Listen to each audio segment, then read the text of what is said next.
Gabe TEGOSEAK makes his rounds as a whaling crew member, hunting fresh catch and hauling pieces home to cook later.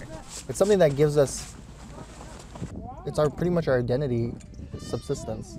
And every native has their own, but as far as me, it's whaling.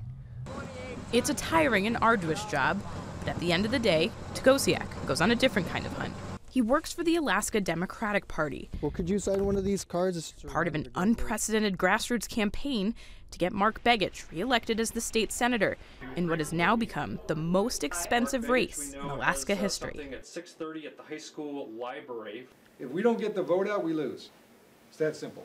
You spend a lot of time making sure people are registered to vote, making sure they understand the importance of this vote, and then making sure we have people all throughout the villages that are working for us. Begich is counting on rural Alaska, including natives like TEGOSEAK, to help win a tight race. How are you? Wow, what an honor. Against Republican candidate Dan Sullivan. You've got to put your primary focus somewhere, and Begich put his into rural Alaska, which is where he thinks he can get significant gains, and Sullivan's work in the rail belt, where he thinks he can. But Sullivan, the former Alaska Attorney General, isn't ignoring the remote corners of his state either. We're traveling all throughout Southeast last few days. That's Wrangell, Ketchikan, Petersburg right now today, and we're heading up to Fairbanks and Barrow.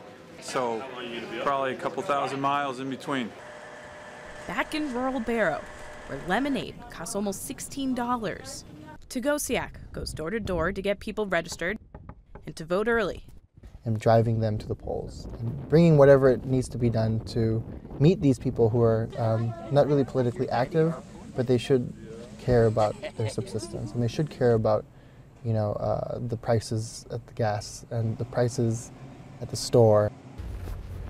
The whaler, part of a ground game unlike any other in the country. Emily Roseman, The Associated Press.